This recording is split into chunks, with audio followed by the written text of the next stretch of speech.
parou de cair. Ou seja, o método mudou.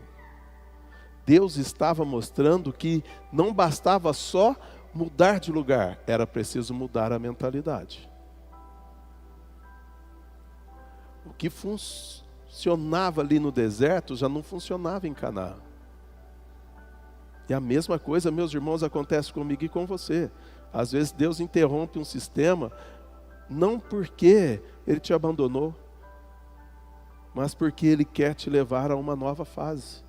Por isso essas coisas acontecem. Que aquilo que te trouxe até aqui não vai te levar adiante. Entenda o seguinte: o leite é suficiente para o bebê, mas não é suficiente para o adulto. Um bebê sobrevive com leite. Só que o adulto, ele precisa de alimento sólido.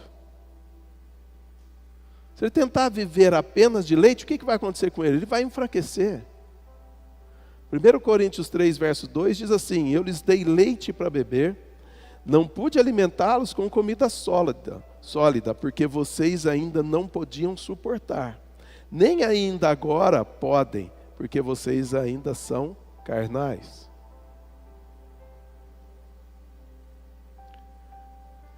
Precisa mudar a mente. Você precisa desejar e pedir a comida sólida.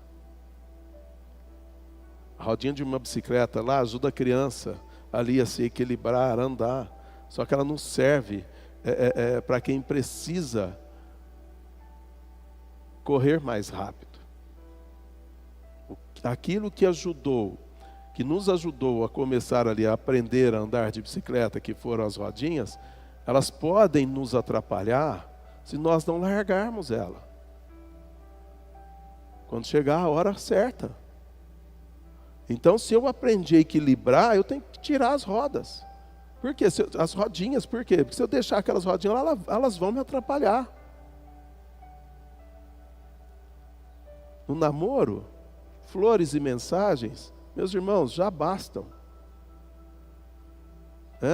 Coisa linda, tudo traz emoção, sorriso, perdão, fácil. Mas no casamento, é preciso compromisso, perdão e sacrifício. O que sustentou no começo do relacionamento, não será o suficiente para mantê-lo de pé a vida toda. Então, se as flores e mensagens lá no início do namoro sustentou o namoro, as flores e mensagens não vão sustentar o casamento. De forma alguma. É preciso mais que isso. É preciso sacrifício. E quando eu digo sacrifício, eu não estou falando de sofrimento ou dor, mas de abrir mão de algo por amor. Às vezes você chega cansado do trabalho. Tudo o que você queria era o quê? Descansar. Aí você vai e sacrifica um pouco do seu tempo. Para quê? Para ouvir o teu cônjuge. Ou quando você prefere se calar numa discussão, para quê? Para preservar a paz no lar. Isso é sacrifício. Abrir mão do seu eu para valorizar o nós. Efésios 5:25 diz assim: maridos, amai vossas esposas como também Cristo amou a igreja e a si mesmo se entregou por ela. Esse texto aqui, ele aponta para os homens. Mas o princípio se estende para as mulheres também. Afinal, o próprio amor de Cristo é modelo para todos nós. No casamento, tanto o homem quanto a mulher precisam aprender a se doar. Para o marido, pode ser abrir mão do descanso para dar atenção à esposa. Para a esposa, pode ser abrir mão da última palavra para preservar o quê? A paz do lar. Então, o sacrifício no amor é isso. Não é perder, é investir na relação. Porque assim como Cristo se entregou por nós, marido e esposa são chamados a viver esse amor que se doa e constrói. No casamento, meus irmãos, o amor cresce quando existe o quê? Disposição para servir. E ceder ali um pelo outro.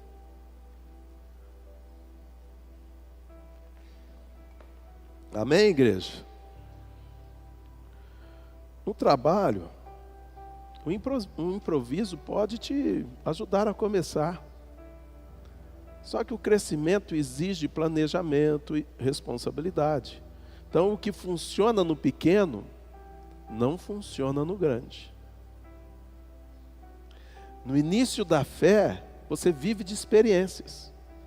E experiências sobrenaturais. Depois, o que acontece? Deus te ensina a caminhar por fé madura. Antes, Ele te carregava no colo. Agora Ele te convida a andar. Maná foi suficiente para o deserto, mas não para Canaã. O básico foi suficiente para o início, mas não para o destino. O milagre diário foi suficiente para te fortalecer. Só que agora Deus te chama para conquistar e frutificar. Então Deus não te trouxe aqui para você viver sempre do mínimo. Não, Ele te chama para a abundância da promessa. Só que entenda o seguinte, o que funcionou no início não será suficiente agora. A próxima fase vai exigir muito mais de você. Vai exigir muito mais de nós, vai exigir mais fé, vai exigir mais preparo, vai exigir mais maturidade. É como o Senhor declarou lá em Isaías 43, verso 19: eis que faço coisa nova. Então, se Ele está fazendo algo novo, você também precisa, perdão, se Ele está fazendo algo novo, você também precisa de uma postura nova. E foi exatamente isso, meus irmãos, que Deus mostrou a Israel quando o maná cessou. Ele deu uma ordem muito clara: preparem os víveres. Ou seja, chegou o tempo da preparação.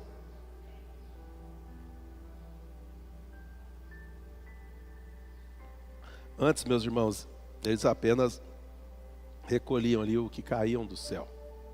Agora Deus queria vê-los envolvidos no processo. A provisão viria, mas exigiria o quê? Preparo. Então, durante 40 anos ali no deserto, o povo apenas acordava, recolhia o maná e comia. Não precisava plantar, não precisava colher, não precisava cozinhar. Tudo vinha pronto do céu. Só que chegou o momento em que Deus disse: preparem os víveres. Era como se Ele estivesse dizendo o quê? Até aqui eu fiz tudo por vocês. Agora eu quero que vocês aprendam a trabalhar junto comigo.